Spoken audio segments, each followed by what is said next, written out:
All right, it's a pleasure to talk to you about a topic that's near and dear to my heart. And this particular topic is the need for cybersecurity in Sub-Saharan Africa. And so what we're going to do is just focus on various regions, but today the region that we're going to focus on is known as the ECOWAS region. So this is the Economic Community of West African States. And so these are a number of states in the West African region, such as Ghana, Nigeria, Togo, Benin, Gambia, Senegal, Guinea-Bissau, these particular countries which are in this particular region. Now, the entire continent, of course, needs stronger cybersecurity, but the majority of my research is focused on Sub-Saharan Africa and essentially what is going on there. However, this presentation is going to cover some other countries that are outside of the ECOWAS nations. This was a presentation done earlier, and then we'll kind of backtrack and talk about why this is even important or relevant and why we should care as individuals or those in the tech community.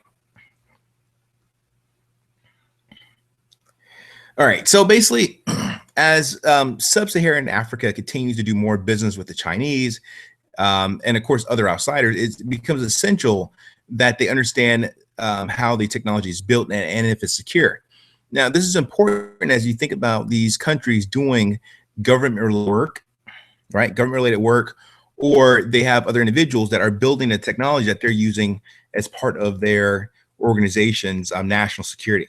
So it becomes essentially important to understand what technology is being brought into these government offices. There are tons of exploits when you think about hardware exploits, items that are inherently built into the actual hardware. And then you have software exploits as well. And these particular items are issues that are, built into software packages. Individuals are utilizing various software packages and having no clue if data is being routed elsewhere or if this can be used to actually exploit the system later. So it's extremely important that these particular countries have a good understanding of what cyber is and what does it mean to have secure systems. When we think about information assurance is a huge umbrella, and we have to kind of dissect what information assurance is in terms of Tempest or mission security, physical security. And you further break those down, and you have to say, okay, well, if we're going to have a particular government and set up this type of technological infrastructure, we need to understand essentially what is going on. So as these countries are continuing to grow and boom and they're trying to do things more securely. You think about in many African sub-Saharan countries, mobile devices, everyone has a mobile device. Individuals in Gambia and Senegal listen to the radio via their mobile device. So when you think about that, think about banking and m-health or mobile health. These are items that need to be secure. So essentially something to think about. And when you think about maybe Eastern Africa and, of course, the Horn, and you think about terrorist groups, think about being able to understand what is being sent via messages. So you're thinking about cyber terrorism and just terrorism in general, or just criminal activity, especially like in Nigeria. It is important to be able to track and trace those items immediately, especially from a government standpoint.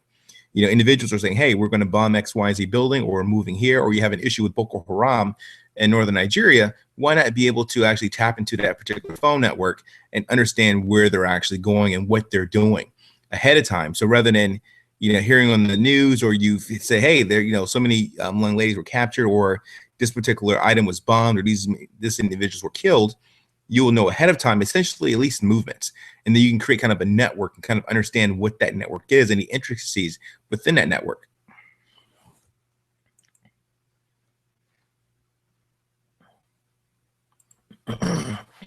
So one of the things that a lot of people you hear, you really don't hear, is AFRICOM. So AFRICOM is African Command. And so the US has an interest in Africa as well. And so AFRICOM is essentially set up to help the African continent be more secure, be more independent per se. However, AFRICOM is, even though you see on the map in the yellow is where AFRICOM is, however, they're not really headquartered in Africa. They're not headquartered in any African country. They're actually headquartered in EUCOM, or European Command, actually in Germany. However, there's operations all around Africa in terms of helping individuals get set up and military training, especially with the Coast Guard and Navy and stuff like that, especially when you think about Eastern Africa and get rid of pirates and things of that particular nature. However, there's not a lot of literature or detailed information about setting up cyber stuff with AFRICOM per se. But when you think about AFRICOM and a U.S. military footprint coming to Africa, one can always assume that, with, as they call it, the dark continent is continuously growing, and more businesses are beginning to boom up, especially startups and stuff like that. Investment dollars will roll in, and then when those dollars roll in, it's important to secure those particular investments. And so again, that's why cyber is extremely important in this particular region.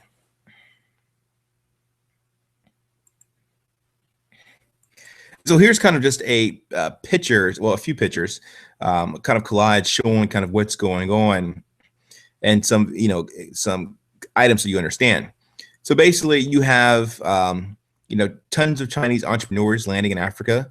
There's land of 1 billion customers per se, and so you have Chinese all over Africa in multiple countries, and then the one below, you see Mugabe. He's actually walking with some Chinese official. You can't technically see it because I've cropped it out, unfortunately, but it states how China is taking over Africa and why the West should be very worried.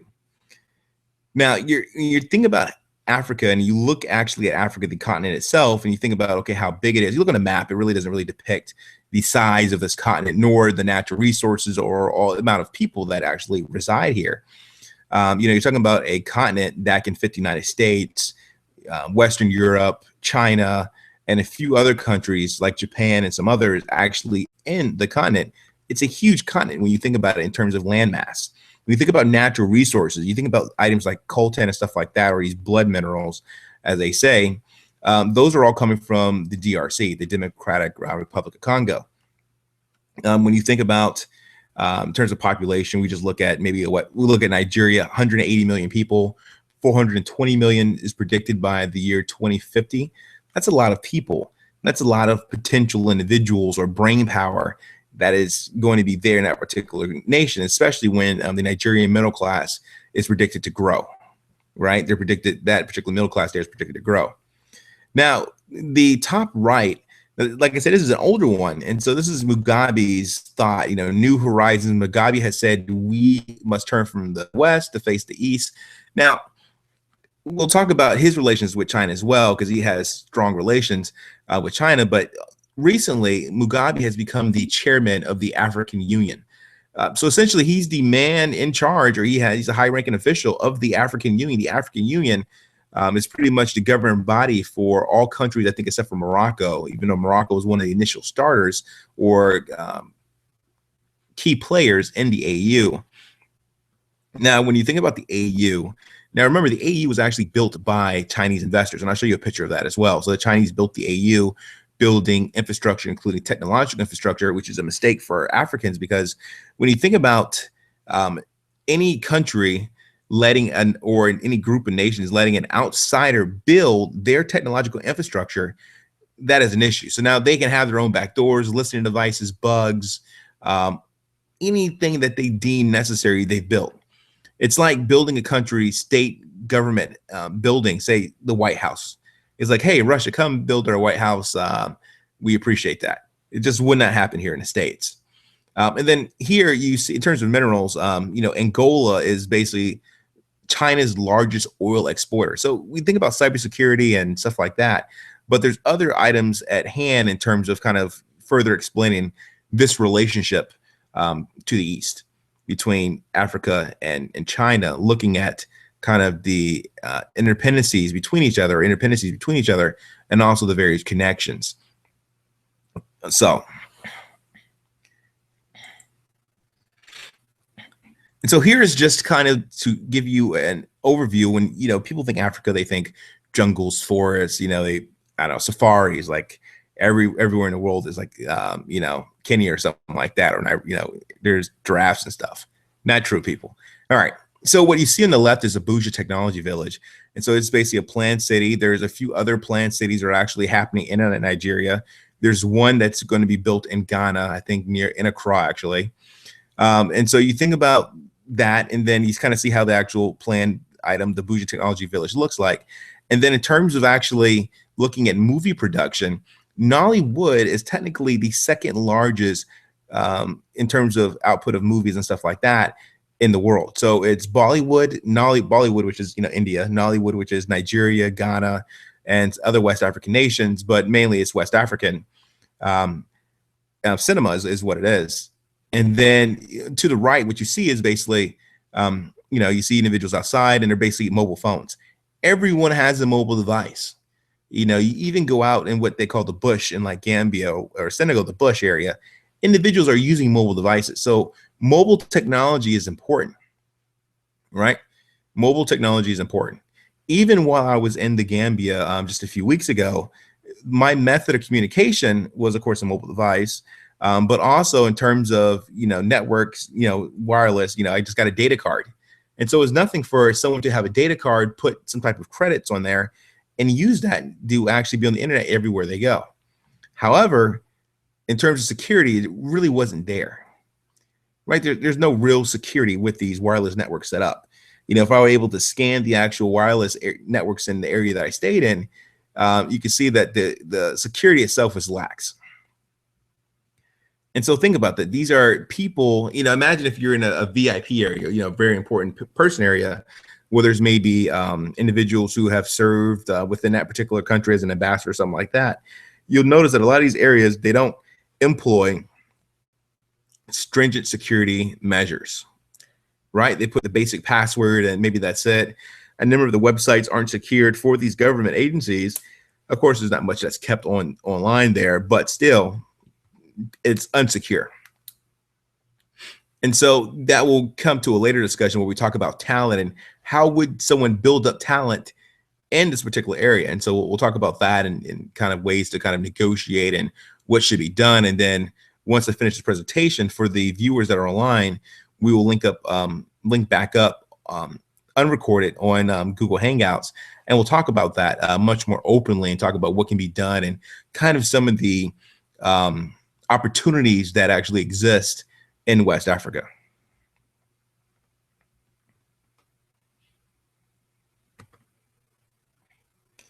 All right, so this item here is pretty good. So to the far left, what you see are actually Nigerian scientists working on a satellite to be put up in the air. So it's the first Nigerian satellite or West African satellite to be launched into space. And then on the right, you see 3 items. It's the same operating system, and it's Ubuntu Linux. And so Ubuntu Linux is actually, it was created by the investor was South African. I believe he lives in the UK at this particular moment, but it's a South African product is what you see. We'll call it a South African product. And Ubuntu is actually a South African term. If you type in Ubuntu, tons of books will come up about peace and tranquility, and you'll see like a tree and some other good jazz. But if you type in Ubuntu OS, the operating system will come up, which is an open source operating system, runs off Debian Linux. It's probably the most popular desktop OS that's out there and user-friendly for a lot of individuals. And for those who definitely don't understand Linux as much, Ubuntu is great just because of the interface and the GUI. The Unity interface is pretty awesome. Plus, you can do other things. But also with Ubuntu, I think it was the Communication Electronic Security Group or another security group out of the UK, out of England technically, stated that this was rated as one of the safest or most secure operating systems out there. And so that's something to think about as well.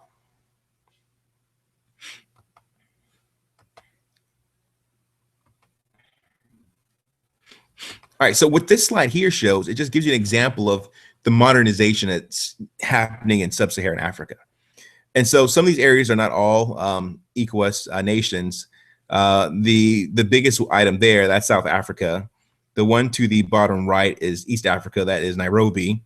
But both to the left, the top left one is Nigeria, and that should be Abuja. And then the bottom left one is Accra in Ghana. And then the one that looks like it's Miami, that should be Abidjan, Ivory Coast. And so when you look at these cities, you can just start thinking about the opportunities. You say, okay, these are major metropolitan areas. You Google cybersecurity organizations, IT security, or just ICT, because a lot of these countries identify IT and computer science as ICT, information communications technology. You don't see much in terms of security. If so, it's a few here and there. So in terms of an opportunity to actually invest, entrepreneurship, there's lots of opportunity here. And then when you think about these smaller countries, and in terms of things that could help, modernize their country from a technological standpoint, one student at the conference in Gambia gave a example of using a GPS for tracking the ferry, something simple as that, right? A GPS for tracking the ferry and having that tied to an app. So if you're actually out at the market and you're buying food or you're just waiting around and you're done and you're just waiting around, you need to catch the ferry, boom, your app lights up or, alerts you and says, hey, the ferry is 10 minutes out. You probably you probably want to proceed towards the dock. And so that's one item to think about. And then in terms of health, think about going to a clinic and you're like, okay, well, I don't, you're at the clinic and you need your results, but you don't live within a major city. You actually do live kind of far out, and there's only certain types of transportation you can get. You can actually start checking your health records online via your phone, through your mobile device that you're using. And so that's another option. So the land of opportunity in terms of cybersecurity and just ICT in general really do reside in Sub-Saharan Africa. There's opportunities for tons of technologically advanced projects. You think about agriculture. A lot of these countries are using agriculture.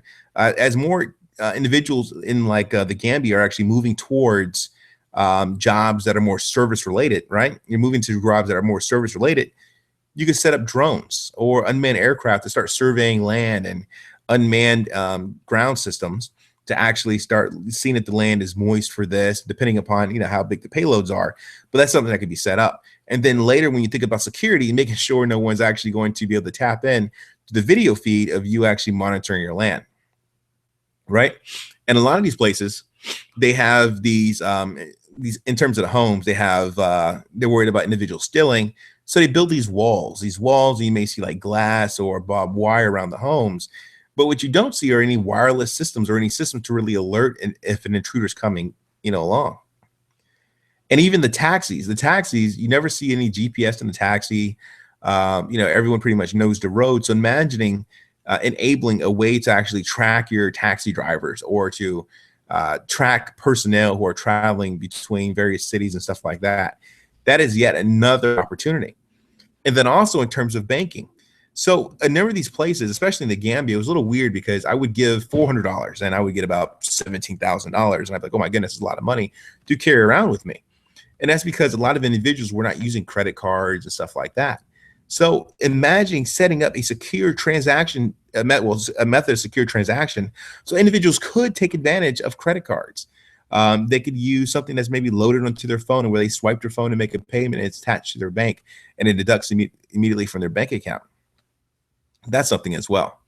But what you don't see here is in West Africa, one of the biggest issues is the availability of power. So power goes in and it goes out. So that's one issue. And I think that's an issue that can be fixed with a decent amount of investment.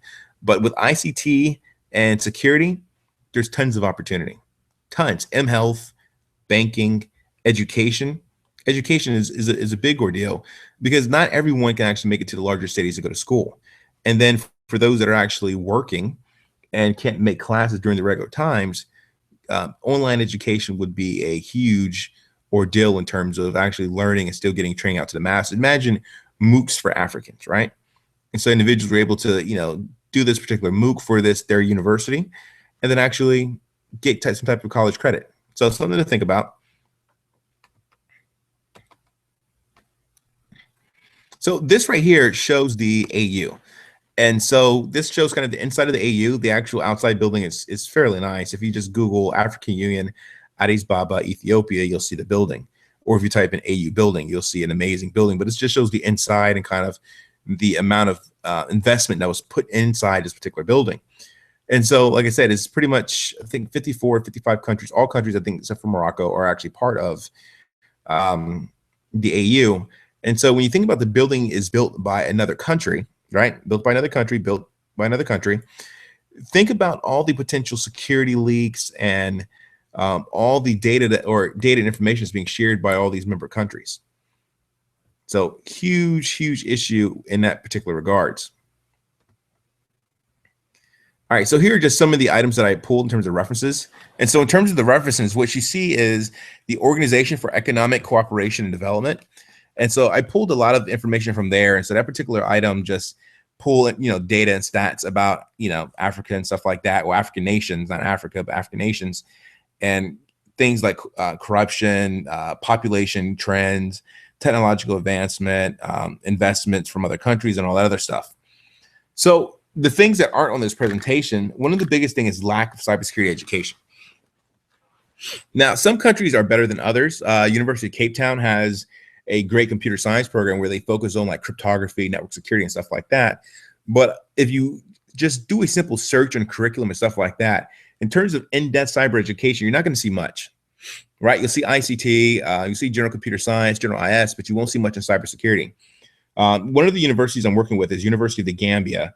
And University of the Gambia, they're a fairly new university, existed for 16 years, approximately 16 years, but they have computer science and IS education, but they don't have anything tied to security. So imagine a country that is wanting to set up their own, security agency or technology, program. How do they actually make sure their networks are secure? How do they make sure no one's listening in on what their government activities are? And that, a country like that understands how to secure their actual networks and systems and stuff. And not just from a government standpoint, but also from a banking, from a health, mobile health or health and care in general. Individuals taking private records and stuff like that and manipulating them for their own good. So that's another issue. A lot of these organizations don't have what I would call a cyber core. They're not a group of cyber core people that actually test the networks, help deploy secure systems, stuff like that. That's a huge issue. And another, I would say, opportunity for someone who's willing to actually put forth the time and do something. Now, in terms of cyber readiness, I saw a lack of cyber readiness as well.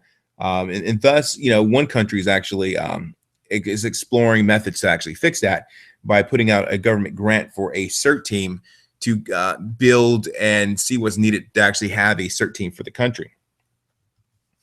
And so when you think about that, there's tons of room for cyber, I call it cyber entrepreneurship.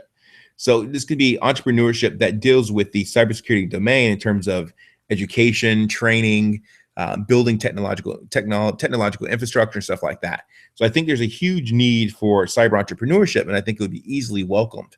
And if not cyber entrepreneurship, just ICT entrepreneurship or entrepreneurial ideas in general. Now, like I said, the issues that are associated are power. You have politics. So politics does pose an issue. But if you can get past power and politics and stuff like that, then you have the investment. And one of the things that was I was a little distraught by were some of the communication or electronic devices were more expensive. If you wanted a quality device, if you didn't want some device that you bought from that you saw brought in by Chinese that kind of broke down in like 3 months, for an actual quality device, it does cost quite a bit. So you have to get around that particular idea of actually getting sound devices out there. And then plus, one of the things I noticed with, especially those coastal countries, the way that their buildings are built and stuff like that, imagine a server room, you have to make sure you have real clean rooms, as you have sand pretty much everywhere. And that's one of the issues in terms of the way that they have their building set up. And how servers will be kept, and if power goes out, how are servers maintained and stuff like that, UPSs and all that stuff.